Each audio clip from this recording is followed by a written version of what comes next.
As we move along through the ranks, you're going to find that there's some similarities between some of the self-defense techniques. And Mr. Parker had a term for this. He would call those techniques sisters. And sword of destruction, the third technique on our list today, is actually related to delayed sword, which we just learned.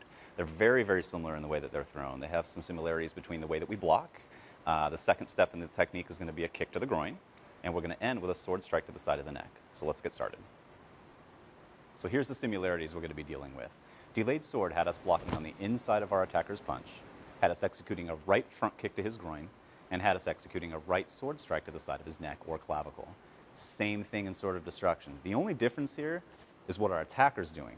Instead of coming at us with that right step through punch, he's coming at us with a really, really wide left hook, trying to strike the right side of our face.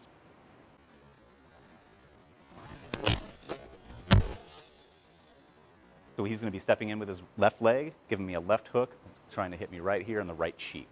Now, if he's 12 o'clock, what I'm going to be doing is taking my left leg and stepping over here to 8 o'clock.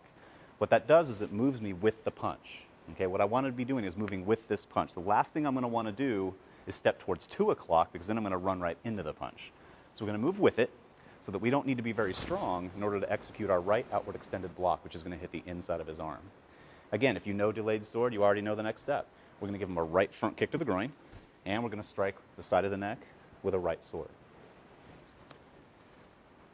He punches, we step, front kick, sword strike to the side of the neck. Each of these techniques have us striking the side of the neck or the clavicle that is closest to our hand. You need to understand that if he steps in with his left arm, it doesn't make any sense at all for me to try to hit him over here now. It makes way more sense for me to track down his arm and strike him here.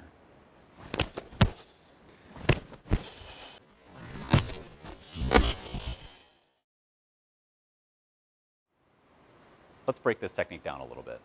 Whenever you block to the inside of the punch, it's really important that you're making contact with your attacker's forearm. So when he gives us this left punch, my outward extended block is making contact with this meaty part of his forearm here. The opposite is true if you block to the outside of the punch. If he were coming at me with a right punch, or a right straight punch right here, I would have to block on or above his elbow. If I block here on his forearm, his elbow has the ability of collapsing and slipping in here into my face.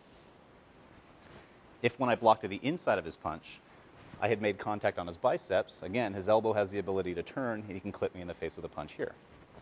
So in Sword of Destruction, it's important that our contact is made here at the beginning of the technique. You'll also notice that I'm in a cat stance at this point. This allows me to pick my foot up quickly for that front kick to the groin before executing my sword strike up here.